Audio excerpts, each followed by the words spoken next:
Hello, this is Artemis_anime, and today I'm reading Chapter 14, Quirkless Consequences, of Viridian by Silver Mist Anime Lover. I hope you enjoy! Nezu's tail flicked as he called the meeting to order. The teachers sat around the table with grim faces. "Has anyone found the sender of the note?" he asked. "I've analyzed the handwriting, and I'm about 80% sure it's Hanatabi from General Education 2E, Cemento stated, with a sour look. "Then keep a very close eye on him. If we can catch him in the act, even better. I'll bring in Tsukuuchi to obtain his statement," Nezu said. He glanced around the room again.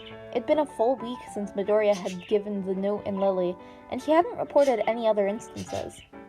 Either he wasn't reporting them, or their students were being cautious. Nezu didn't like either options. The students were responsible for shoving Midoriya down the stairs had been dealt with swiftly and without mercy. His deliberate action had been caught on one of Nezu's many school cameras. But the flower incident or not, which bothered him, Hanatabi would make sense. The boy had a weak teleportation quirk. He could teleport any inanimate object the size of a book or smaller anywhere within a 10-foot radius of himself. The better he knew the object he was transferring, or the destination, the easier it was to do. He didn't even need physical contact with the object. He could have easily teleported the flower from within his school bag to Midoriya's desk as he walked past the classroom. Privately, Nezu thought the child wasted his quirk.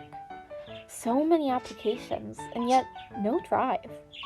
He claimed to want to be a hero when he started, but he'd never applied himself. He could have learned the inner workings of robots and teleported the pieces or screws away, compromising the integrity of the structure. This kid could have brought down their zero-pointer with little more than a wrist movement, but he refused to think outside the box.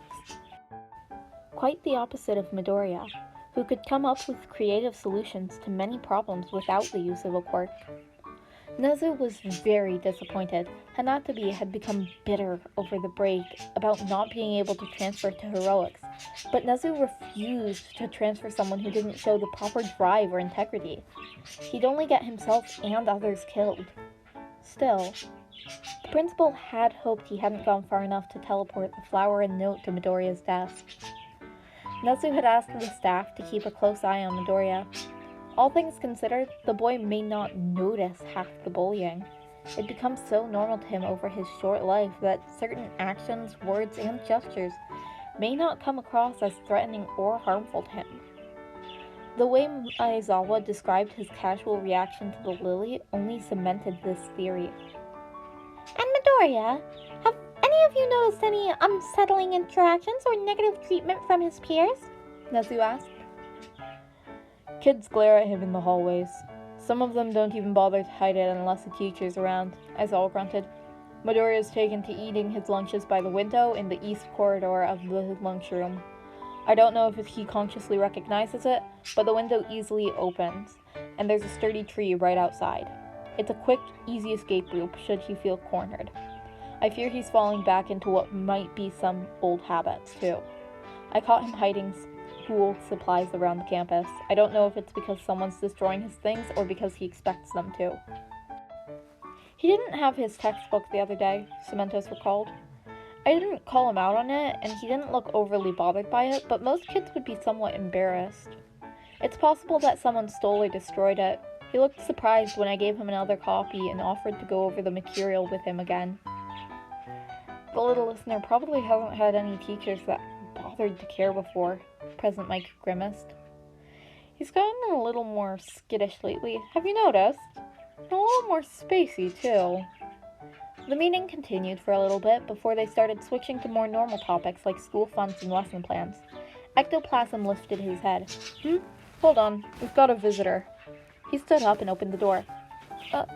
Sorry, I didn't know this was a meeting." Midoriya shuffled a bit in place, obviously uncomfortable. "No worries, little listener," President Mike grinned. "What's up? You need some help with the homework?" No, I just..." His gaze flickered to Aizawa for a moment. "Did you get another note?" his homework teacher asked, and the kid nodded. Yeah." He pulled out an envelope and small box. They were separate. The note was in my locker and the box was slipped into my bag. Has anyone done anything to your school supplies? Cemento asked suddenly. I found my literature textbook in the fountain the other day. Sorry I couldn't bring it to school today. I'm still drying it out. I'll return the copy you let me borrow when I can. Don't worry about it, Midoriya. We've got plenty of copies. You don't need to worry about the damaged one, and you can keep the one I gave you, he quickly reassured. I thought you said you'd report this stuff to me, Aizawa sighed. His bandages were quickly dwindling down, and he no longer looked like Mummy. At the very least, his fingers were individually wrapped, and he could grab things again. Huh? What do you mean the textbook? Midoriya looked honestly confused, and Nezu internally sighed as he realized that he really hadn't considered that wrong. Midoriya, it's still considered bullying. I don't care if it's after school hours or off campus. Somebody tried to sabotage your education and make you feel unsafe, Aizawa explained. Oh. He went a little red. So my school supplies going missing? The teachers all internally groaned. That too, Mike chimed in. It's not your fault, listener. That's why we're here, to help you. The kid blinked for a moment, as if he'd forgotten the detail. Now, what's this about notes? Nezu brought the conversation back on track. The boy hesitated before handling it to the principal, who happened to be sitting closer to the child than his homeroom teacher. He opened the first letter. It was typed. He noted, I have no idea how a quirkless waste of space like you managed to get into UA. At all, let alone the hero course. But I'm sure you had to suck a lot of dick to get it. Tell me, little whore, was it worth it? The only thing you're good for, right? Watch your back, because my friends and I are going to get a lot of use out of you. If you don't decide to do everyone a favor and kneel over first, that is. UA's building is far more than tall enough. You know the staircase by the gym? It's always unlocked. It'll lead you right up to the rooftop. Go ahead if you're brave enough, freak. Midoriya, I need you to let a staff member know immediately if you get anything else like this, okay? He looked at the boy. This is a very serious threat. I know. That's why I looked for someone after I realized the staff room was empty. At least the boy knew that much. He wasn't so used to this treatment that he didn't recognize the danger that he was implied. He ordered the staff to keep a closer eye on the boy too. He did not want to risk the sender following through on this threat. Nezu thought for a moment. I've got something for you too. He hopped down for a moment before he pulled something out of his bag. It was a small tie clip. Sir? It's an emergency button. Nezu grinned. If you ever need us, a staff member isn't around, press and slide the little button hidden here. It'll send out your location and an SOS to the teachers. The teachers shifted uncomfortably. They didn't know what was in the letter yet, but they recognized that it must have been bad if Nezu was giving a student something like this. Thank you, sir. Midoriya smiled before his phone pinged. He glanced with a wince. Crap, I'm late. Kaiga's gonna kill me. If you have something you need to do, you're free to go, Nezu smiled, and the kid grinned back. Thank you. He closed the door softly behind him, and Nezu let his smile drop. Alright, Nezu. Just what the hell was in that letter? You don't just hand out an SOS to students because of bullies, Snipe spoke up. A suicide baiting and rape threat, Nezu stated as he passed the letter around. Aizawa, in particular, looked curious. Needless to say, we should make sure that he isn't ever anywhere alone on campus. We can't risk that someone threatened him has their ways of staying unnoticed. And what's in the box? Hound Dog asked after a moment. Let's find out. Nezu cautiously opened the lid, noting the seal had not been broken. Midoriya hadn't opened it, but for the small little card attached to the bow that read, for the quirkless freak. The boy was obviously realized it was a nice gift. At first glance, it was a very pretty bracelet with red and black beads. Nezu almost picked it up to inspect it closer when his nose picked up on something. He carefully closed the lid and put it in a sealed bag. If he were human, he'd probably be rather pale. As it was, his fur was standing on end. Ectoplasm! Make a clone and make sure Midoriya makes it to Hawks safely. The man nodded and did so without question. Aizawa, I want you to send this to Tsukuuchi. Tell him to open a case. A case? Toshinori asked, coughing up a bit of blood. I can't identify which one this is, but this bracelet is definitely poisoned. The room collectively flinched. You mean that someone tried to kill Midoriya? Midnight asked in disbelief. It could just be a paralytic, but I'm not taking that chance, Nezu answered grimly. Whether it was intended as a prank or something more serious, the fact that someone enlaced an object with a toxin of some kind and intended for Midoriya to handle that object is beyond worrying. He smoothed down some of his fur. He'd handle this situation swiftly and without mercy. Whoever tried to hurt Midoriya would regret the day they decided to cross Nezu. Nobody hurt my puzzle. Viridian was root hopping. Again. Covering for Shoto really wasn't that much different from his own usual patrols thus far, though he slept a lot less. At least Viridian knew the meaning of a day off. Time, how did Shoto do this? He narrowed his gaze as he caught sight of a taped-off area. He silently dropped down near the police, who eyed him suspiciously. Not that he could blame them. Sorry, nobody's allowed past this point. He stopped him. Viridian's first instinct was to find another way in, before remembering the license. He pulled it out and showed it to the cop. I have a license? The cop inspected it for a moment, before staring at him, wide-eyed. Sorry, please, by all means. He lifted the tape so the vigilante hero, he was a hero now, could go in. He didn't like what he saw. There was a dead hero lying in the alleyway. He recognized her as the flower hero, Poppy. She was relatively new to the scene and a limelight hero. Viridian's brows furrowed as he looked at her body a little closer. There wasn't much sign of a struggle. Sure, she was a long-range fighter, but there was a small slice on her arm, and the stab wound that killed her. It was made on the front, and something about it tickled the vigilante's mind. Had she been knocked out first?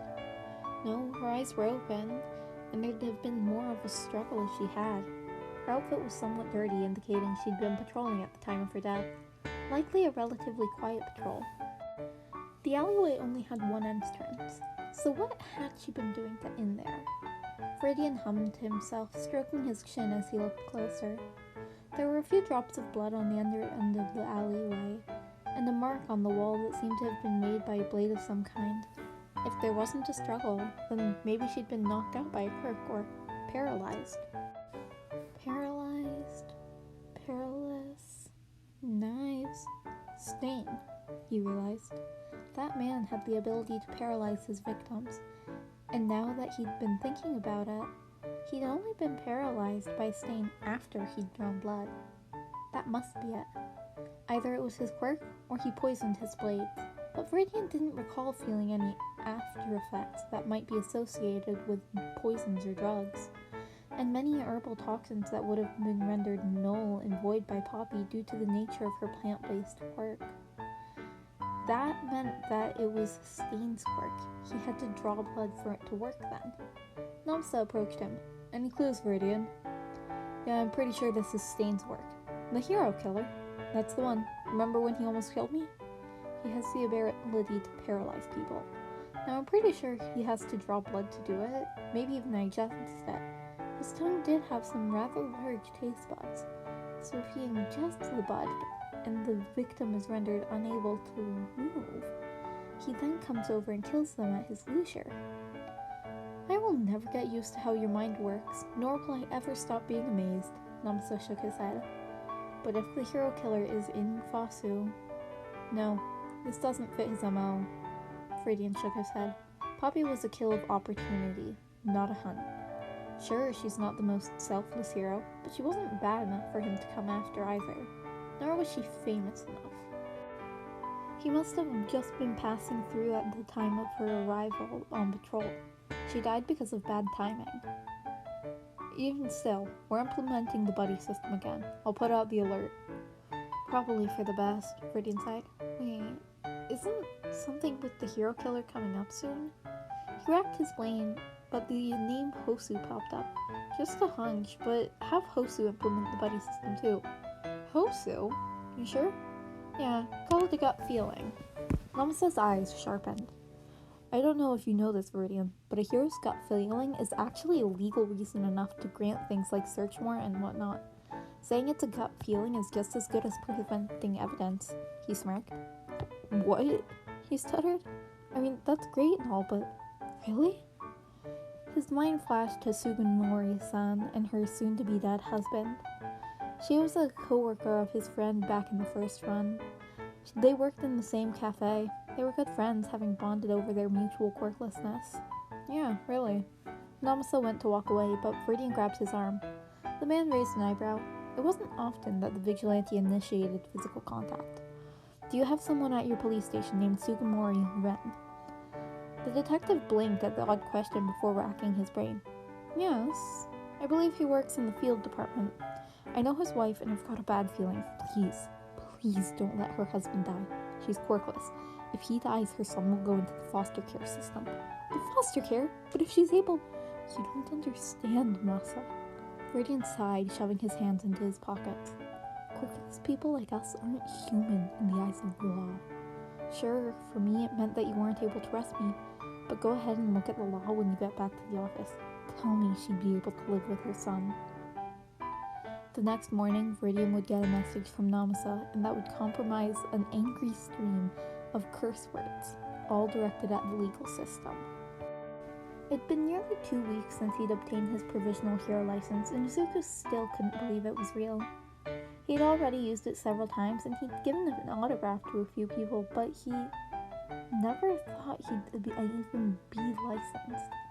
Kaiko seemed just as excited as him. The only real damper on it was when Electroplasm informed Kaiko privately to keep an eye out for Izuku.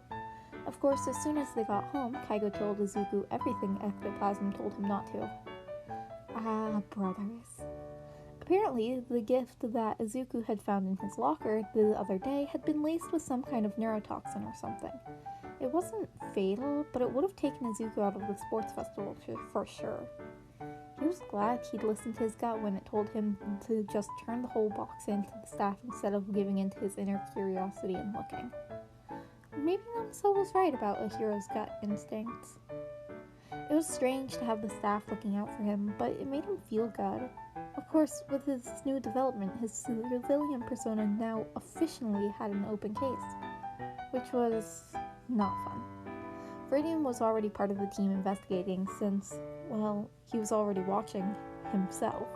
Kaigo had gotten a good laugh out of that one when he told him. It was tiring keeping up these two separate personas.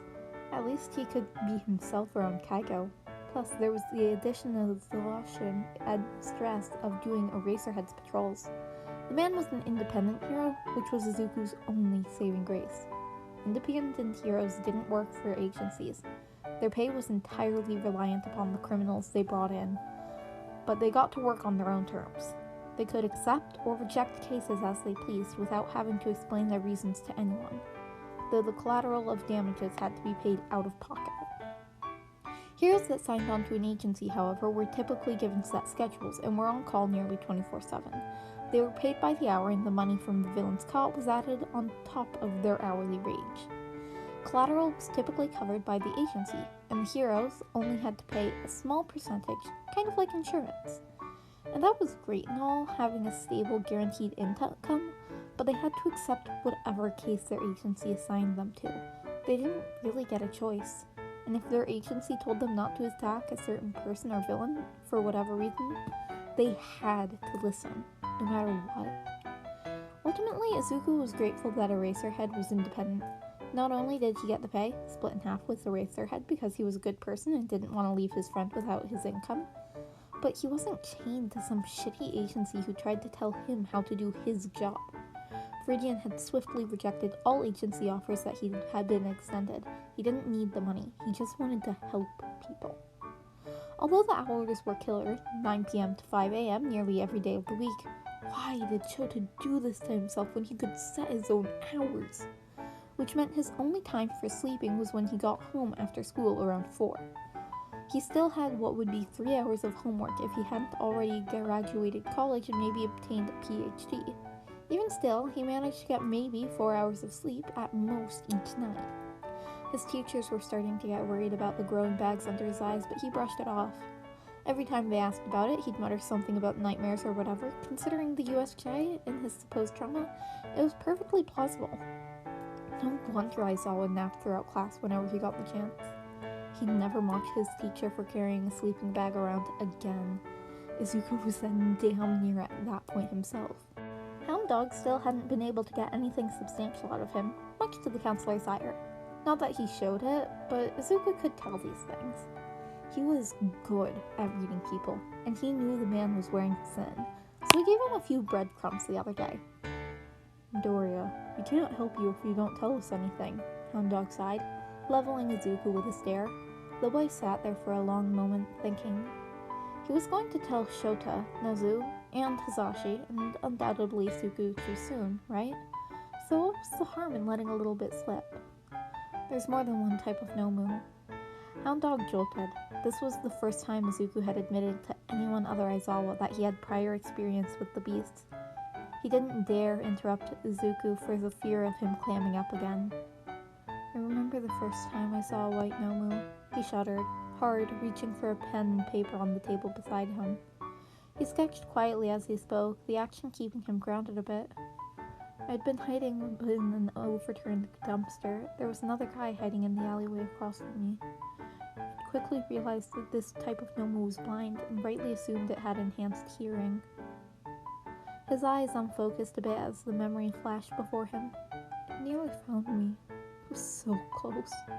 I could have reached out and touched its snout if I hadn't been petrified with fear.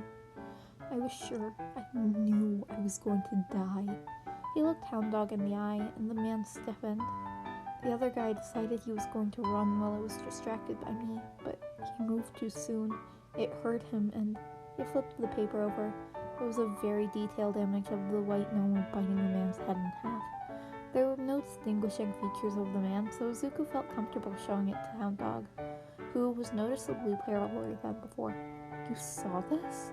I did. How old were you? Izuku gave a bitter smile.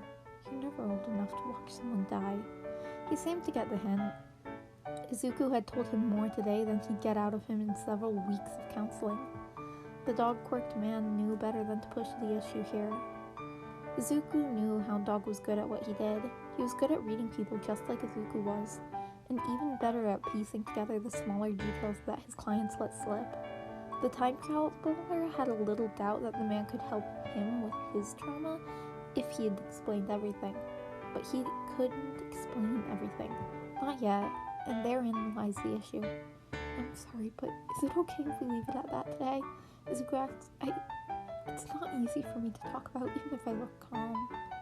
I understand. Thank you for telling me, Midoriya. He smiled and ruffled Izuku's hair. He'd quickly picked up on the fact that Izuku liked physical, positive touch. He liked hugs and hair ruffles and things like that so long as he saw them coming. You're free to go for the day. Hello, pre-apocalypse to Izuku. Kaigo waved a hand in his face and the boy stumbled back. That's really nice. What if I did a flashback? You have a totally different look when you're in a flashback. That was more like I'm thinking about something really hard face. You can tell my expressions apart that well? Izuku raised an impressed eyebrow. I mean, we have known each other for... No. I suppose it's not as long as I thought. I keep thinking it's been years. Me too. Izuku sat back in his chair properly as he rifled through the papers. His provisional license caught his eye again. It's real, Longitude spoke up from around the donut in his mouth. You can stop looking at it like it's gonna disappear. I'm sorry. Izuku stared at his provisional license again. It's just surreal. He smiled at his friend and bounced in his seat. Some places are even relaxing their policies on quirkless customers. I was able to go to their store yesterday and they only raised the prices by half. He grinned. They shouldn't be raising the prices at all. Kaigo frowned. How often do they do this? Always? Izuku shrugged. It's normal. Usually they'll double the prices though, so I was happy. Next time you go shopping, take me with you. I'll give them a real good reason to raise those prices if they're bold enough to try it around with me. Izuku snorted. Honestly, I'd play to see that. He paused as a thought occurred to him. I wonder how Shota or Hisashi would react if they saw someone incriminating. He let an evil grin spread across his face. Well, you'd first have to get them to a public location with you first, Kaigo pointed out. If I drop a couple subtle ideas to Ashido, I'm sure she'd be able to plan a class outing or something. And of course our ever-protective sensei would want to come keep us safe and out of trouble. If I mention it offhandedly to President Mike, then he's gonna bug his husband until Shota lets him tag along. Namari might even join us if Mike blabs. You planned that out awfully quick, Kaigo shot him a suspicious look. Why, it's for a good cause. If UA shows the public that it won't stand for quirkless discrimination, do you have any idea how many more quirkless kids would work harder to get into this school? Even general education would give them an enormous leg up in the workforce. Trust me, I've had a hell of a time getting a good job, even with the trade school I went to. He shuddered. I had to go through fucking overhaul to get a decent paying job, and the shit I had to do for him gave him nightmares. Overhaul? As in the Yukazaka? Yep, and let me tell ya, Izuku's eyes went dark. The shit he is doing right now makes me sick. But we can't intervene just yet. He clenched his fist. Not yet. I'm sorry, Yuri. Just a little longer, okay? We're almost done. Okay? Kaigo looked like he wanted to push the issue, but he'd learned by this point that doing so could shove Izuku back into flashbacks. Anyways, what type of trip would almost definitely give me quirkless backlash? Izuku wondered out loud. It'd have to be a popular place that wouldn't raise suspicion. The zoo? Izuku paused. No, I've never been to the zoo a day in either life. Nobody would recognize me there. Though, I'll put that on my to-visit list after saving the world. The mall? He tilted his head. Too vague. No guarantee they'd even recognize me as the quirkless kid. Something that checks IDs then. His eyes lit up. The movies! He whirled around to face Kaigo. Movie theaters check IDs, right? Yeah? What? Don't tell me you've never been to movies. Hello? Workless? No friends in the first run. Why would I go outside to get sneered at if I didn't have to? Fair enough. Kaigo winced. Alright, now for the fun part. Shota really didn't want to be here. He would honestly rather be just about anywhere else, actually. Fighting villain in a cafe, guest starring on his husband's super radio show again? Well, he'd rather be doing paperwork. But no. Ashido had the brilliant idea of taking the class out to see a new movie to help calm everyone's nerves for the upcoming sports festival. And the whole damn class had jumped on board with the idea. With the League of Villains up and about, he'd be damned if he let his kids walk around without a pro. That was asking for trouble. Shigaraki made it perfectly clear that he wasn't above targeting the class to get to All Might. The fact that he also singled out Midoriya was even more cause for worry. But kids will be kids, and somehow Shota had gotten roped into chaperoning them. And, because God hated him, Hizashi had somehow found out about the stupid trip and demanded he come along. Shota knew he just wanted an excuse to see the movies in theaters. Shota wore his hero costume just about everywhere. It didn't matter if he was on the clock or not. It was more practical that way. Plus, it was comfortable, something he'd made sure of when he'd designing it. He knew he'd have a lot of stakeouts as an underground hero, and would oftentimes be stuck in one spot for extended patrols of time. As such, he made sure his costume was warm and comfy. It was logical. Hizashi was in his civilian dress, so he wore an old band shirt with ripped up jeans, his sunglasses, and a biker's jacket. He had his iconic hair down and pulled down partially up into a maxi bun. The kids hadn't recognized him, and Shota internally laughed. Midoriya was the only one who pointed out who he was. Hi, Aizawa-sensei, Yamada-sensei, he grinned as Hizashi jolted. You've got a sharp eye, listener. Whoa, President Mike? Kaminori's eyes were wide. You look so different! That's the point of civilian clothes versus hero clothes. I don't always want to be recognized, you know? He grinned. Just call me Yamada for the day. Drop the sensei, yeah? The kids started chatting excitedly about the movie they were going to see. Midoriya, however, looked uncomfortable. Shota watched him with sharp gaze. Viridian had been keeping him informed of the kids' living situation. He was safe at home and ate well enough. Hawks often came by to hang out with him and make sure he did take breaks from his studies. The vigilante hadn't said anything about abuse, and he assured Shota and Tsukuchi that he wasn't living on the streets. Though he had pointed out that it was perfectly plausible that Midoriya had run away in the past and lived on the streets before UA. It was a solid theory and one Shota wasn't about to discount. though sometimes the vigilante was way too specific about his observations. Shota did not need to know what Midoriya ate for breakfast or how he liked his eggs sunny side up, thank you very much. He even sent pictures sometimes. It made him wonder if the vigilante had experience stalking people. He had a little doubt that the other man was nearby watching. He glared at the rooftop where he thought he saw a shadow move. Damn it, Viridian. You're laughing at my pain, aren't you? He missed the gleam of mirth in Midoriya's eyes. The kids stepped in line one by one and brought their tickets. Midoriya hesitated though. Go on, problem child, he encouraged. Had the kid never been to a movie theater before? Sorry, Sensei, he muttered as he pulled out his ID. The man at the window looked at Midoriya with mild suspicion as if he was trying to recognize him. I'll have one ticket for the 5 o'clock showing, please. Alright, show your ticket. Price is on the board. Please pass your ID. The kid hesitated, but obeyed. The man looked at it, his expression changed to a sneer. He all but threw the ID back at the kid. Sorry, we don't sell tickets to your kind. What? Please, I have the money. What is going on over here? Shota asked, walking over. Midoriya shook his head as the manager came out of the building. Hizashi was staring next to Shota, and the other students looked on in confusion.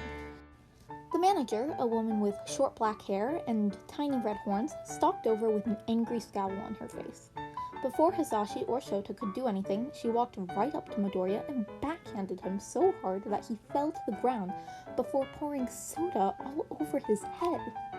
Every person froze in shock, Shota included.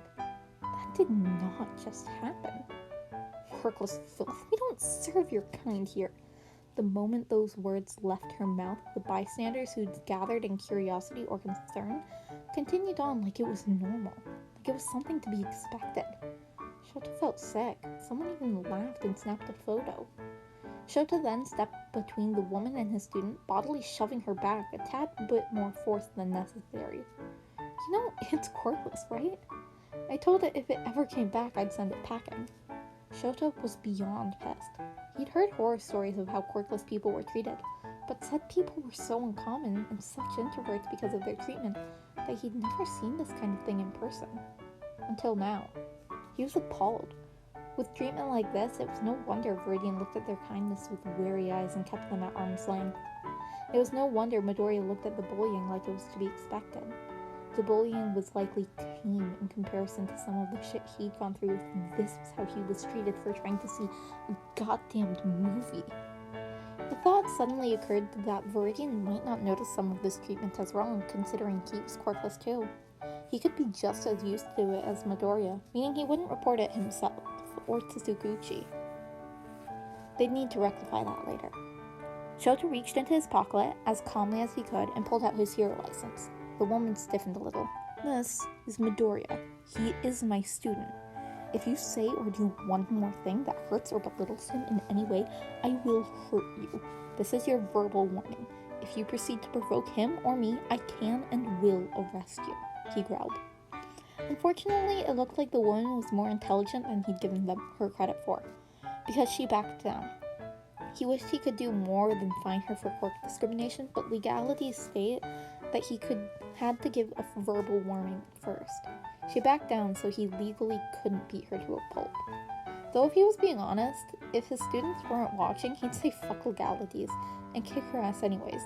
Hizashi would bail him out of jail. Fine. You will give my students refunds for their tickets and Midoriya an apology. I have no obligation to do either, she glared back, but he saw the shine of fear in her eyes. No, you don't.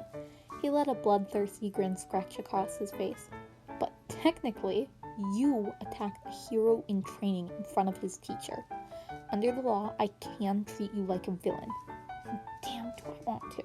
Shota felt Hizashi's hand on his arm, and that was the only thing that kept him from springing forward and knocking this bitch's teeth out. The woman paled.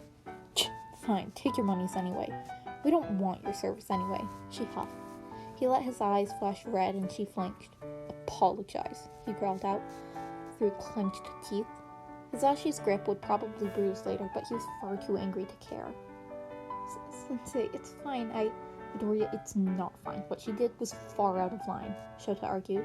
He thought he heard a small whisper of, I'm used to it, but he couldn't be sure. Fine, She looked at Midoriya with the most disgusted expression she could muster. I humbly apologize for my actions and words, she said with a stiff, shallow bow. Happy? She turned back to Shota for a moment before retreating inside. Oh, how Shota wanted to beat her back and boo for what she'd done to his student, but he couldn't do that in broad daylight with so many witnesses around. Another reason to hate daylight. Midoriya, are you okay? He turned his full attention to his student, who looked at him with wide eyes. There was a darkening bruise on his cheek where she'd hit him, and a small cut from one of her many rings. He was shivering a bit. It was a tad chilly out, and he was covered in soda. Hisashi's jacket was draped over Midoriya's shoulders, and the kid clung to the edges for warmth. Come on, let's get you cleaned up. Midoriya? Uraka asked, the first of the students to speak up. What was that? It's so wrong. How could anyone do something so unmanly? Kirishima groaned. Even Bakugo looked mildly surprised. Guys, it's fine. Don't worry about it. People don't look at quirkless people the same, you know?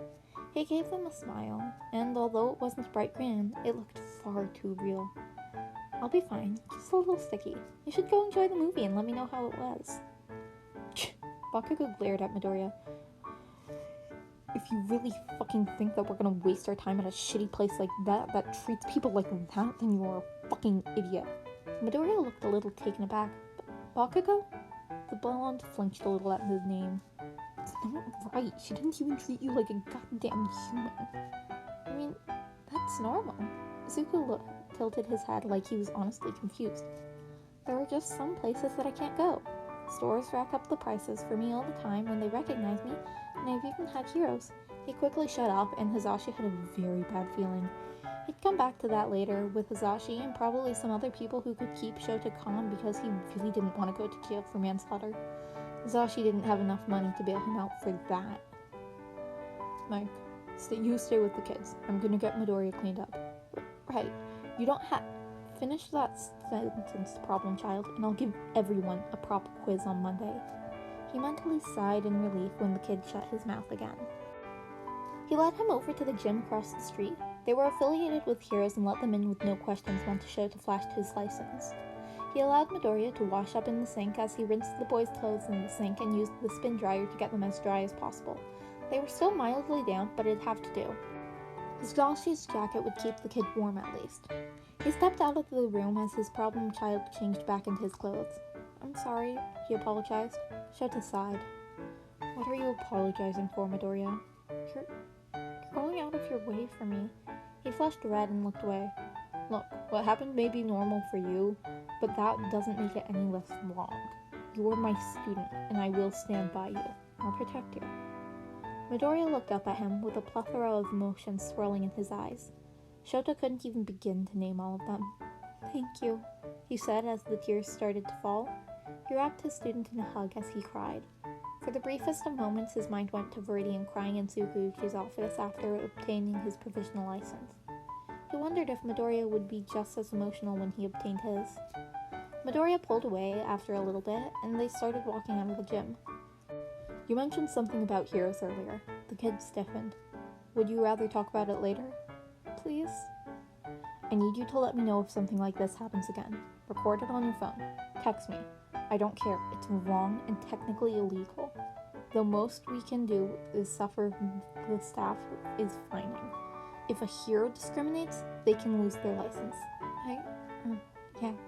Was it a teacher at UA? He needed to know. No! Time! No. It wasn't a UA hero, I promise. Shota briefly wondered if that was about the odd phrasing. Time? As opposed to God?